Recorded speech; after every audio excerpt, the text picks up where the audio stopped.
La evolución de la psicología en México constituye un proceso complejo de asimilación, resistencia y síntesis, donde las corrientes de pensamiento global han interactuado de manera directa o indirecta con las necesidades de una nación en constante reconstrucción. Este desarrollo no ha sido lineal, sino que responde a hechos marcados por cambios epistemológicos y régimen político. También crisis sociales donde se ha redefinido el objeto de estudio de la psicología. En este video analizaremos y explicaremos la historia de la psicología en México, un tema fundamental para poder entender cómo se desarrolló esta disciplina en el país. Desde la transición de ser una rama de la filosofía y la medicina, hasta consolidarse como una disciplina científica y social con identidad propia. ¿Cómo se profesionalizó? ¿Y por qué hoy en día la psicología tiene el lugar que ocupa en universidades, hospitales, escuelas y distintos ámbitos sociales?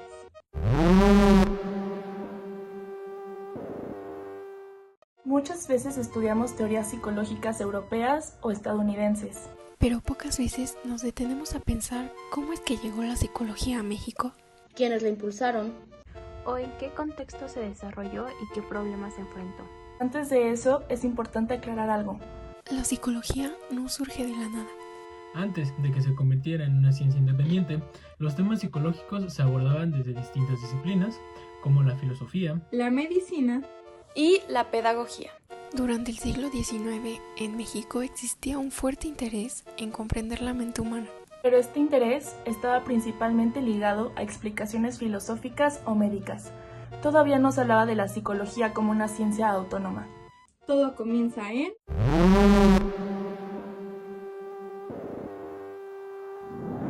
El punto de partida formal de la psicología se sitúa en México en 1893.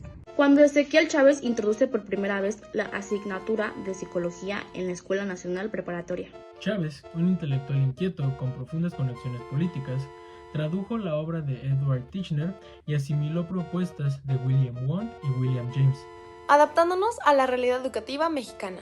Chávez no solo se limitó a importar teoría, sino que también realizó los primeros esfuerzos por desarrollar una psicología del mexicano, analizando la sensibilidad nacional en ensayos publicados a inicios del siglo XX. Este hecho es clave, ya que marca el inicio de la psicología moderna en el país. Sin embargo, en esa etapa la psicología no tenía una identidad profesional clara. No contaba con programas universitarios propios y estaba subordinada a otras disciplinas. Durante las primeras épocas del siglo XX, más específicamente durante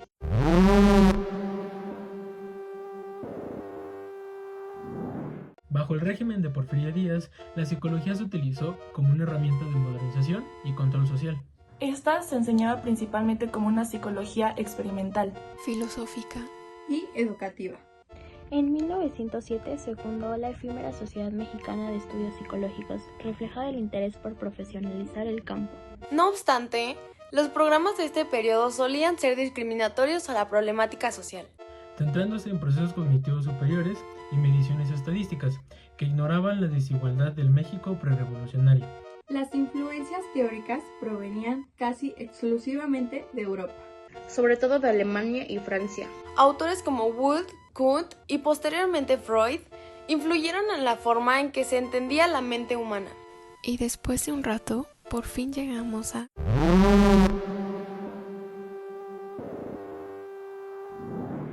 La agitación social de la Revolución Mexicana y la posterior reconstrucción nacional influyeron directamente en la enseñanza de la psicología. En 1916, Enrique Aragón fundó el primer laboratorio de psicología experimental en la Universidad Nacional de México, el cual operó de manera ininterrumpida por 3 décadas. Este espacio permitió la entrada de investigadores como Pablo Border, el cual fue un discípulo de Pavlov,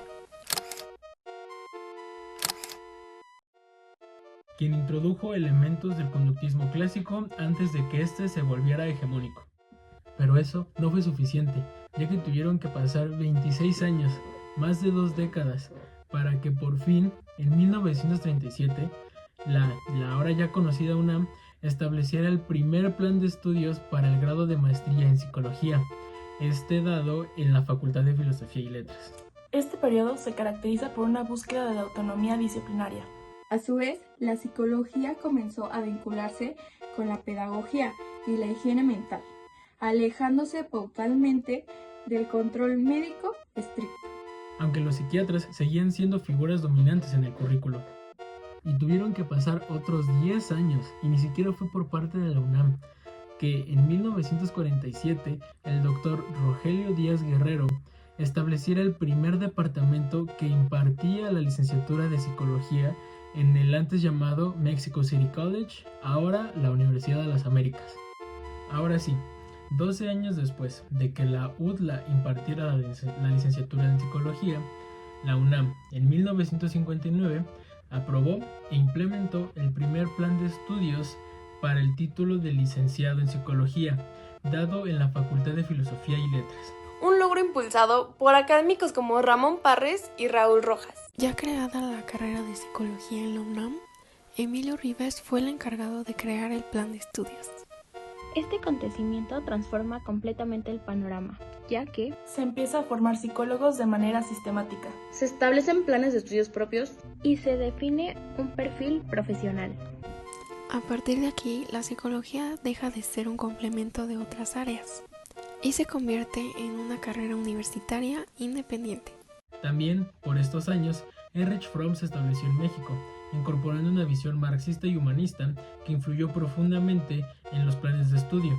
Esta etapa marcó el fin predominante de la psicología experimental del siglo XIX, abriendo paso a la tradición clínica y dinámica. Pero esto no solo llevó a una gran expansión, sino que también a...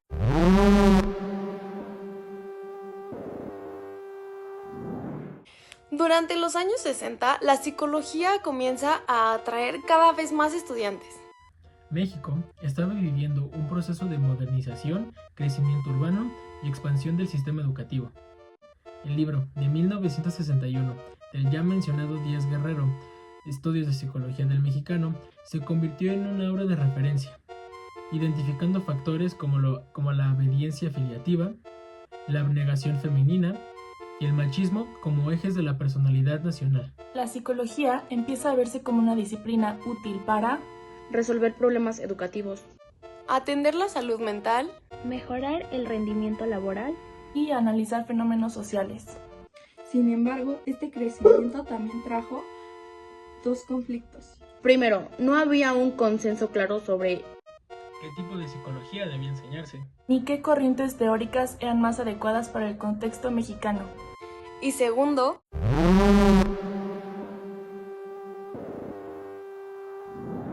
el movimiento estudiantil de 1968 tuvo un impacto paradójico en la psicología. Por un lado, el Estado utilizó discursos psicologistas para patologizar la protesta, sugiriendo que la rebeldía juvenil era complejo de inferioridad o inadaptación.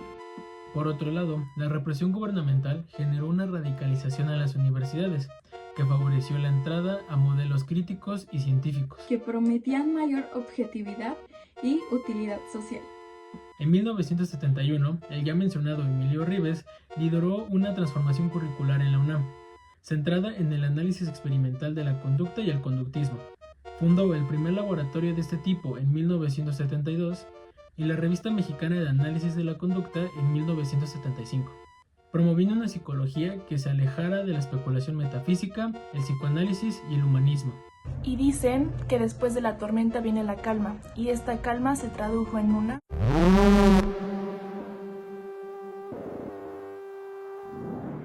Durante esta expansión sucede algo impresionante. El número de escuelas de psicología crece de manera acelerada. La matrícula estudiantil crece de manera exponencial. Y la psicología se extiende a todo el país. Para darnos una idea, en 1960 había alrededor de 1.500 estudiantes de psicología. Para finales de los años 80, la cifra superaba los 25,000 estudiantes. Esto convierte a la psicología en una de las carreras más demandadas del país. También se diversifican los campos de aplicación, como la psicología clínica, la psicología educativa, la psicología social, la psicología del trabajo y la psicología experimental. En cuanto a las corrientes teóricas, el conductismo tuvo una influencia muy fuerte. especialmente en el ámbito académico y experimental. Y más adelante se incorporan enfoques cognitivos, humanistas. Y sociales. Otro aspecto fundamental de este periodo es la creación de asociaciones profesionales, congresos nacionales y revistas científicas mexicanas. Esto permite que la psicología comience a producir conocimiento propio y no solo a reproducir teorías extranjeras. Aunque el crecimiento fue impresionante, no todo fue positivo.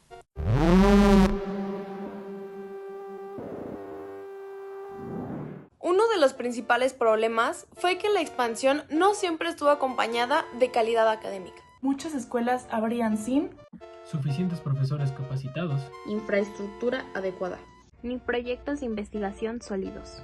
Además, la psicología mexicana dependía en gran medida de modelos teóricos importados, con lo que generaba una desconexión con la realidad social del país. También, el terremoto de 1985 en la Ciudad de México marcó un hito en la praxis psicológica.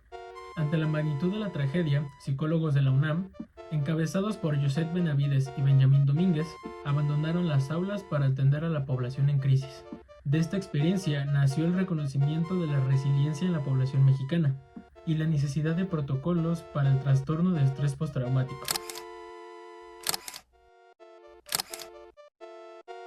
Este evento catalizó el desarrollo de la psicología de emergencias y comunitaria. Se descubrió que las conductas prosociales, como la cooperación y la empatía espontánea, eran factores fundamentales. Y esto nos lleva a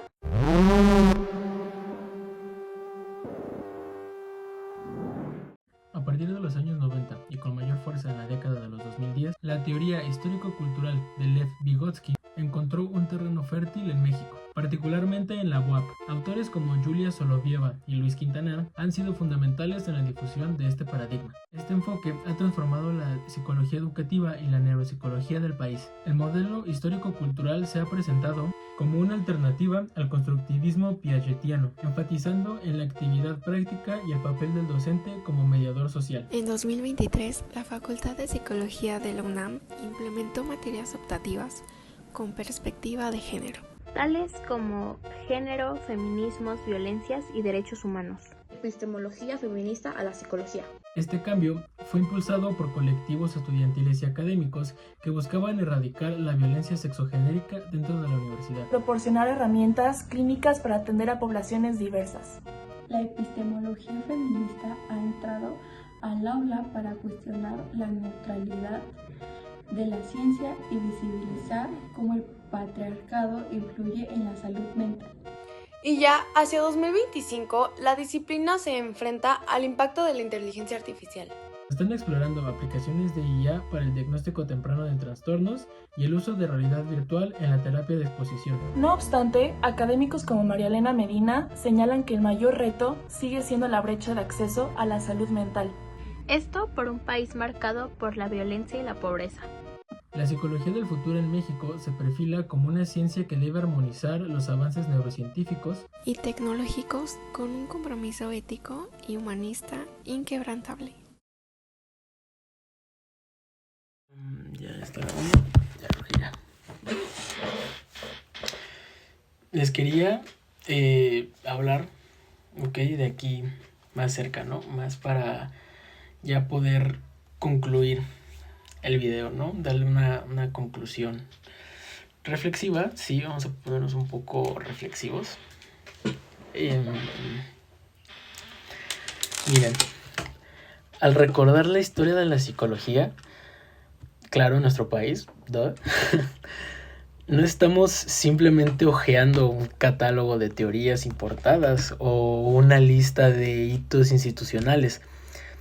Estamos siendo testigos de una lucha de lenguaje, una lucha dialéctica sobre una disciplina que, claro, ha intentado, la verdad, con éxito a veces, la mayoría de veces con éxito, definir qué significa, digamos, ser humano, ¿no?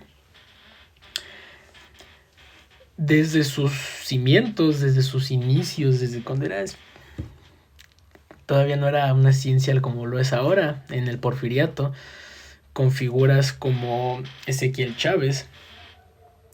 La psicología científica, más que nada, entró a México no solo como una luz de modernidad, sino como una herramienta de orden.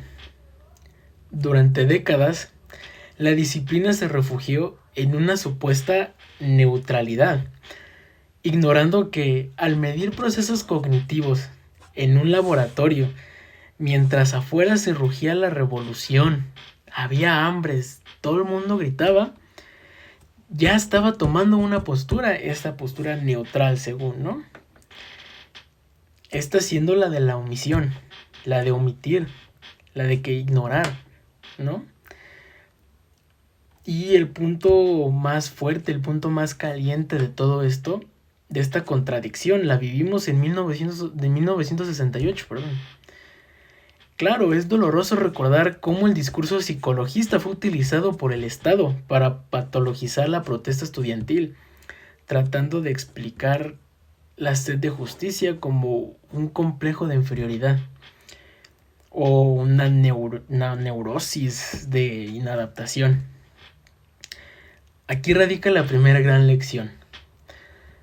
Cuando la psicología se desvincula de la estructura sociopolítica, corre el riesgo de convertirse en un, digamos, sujetador del sujeto.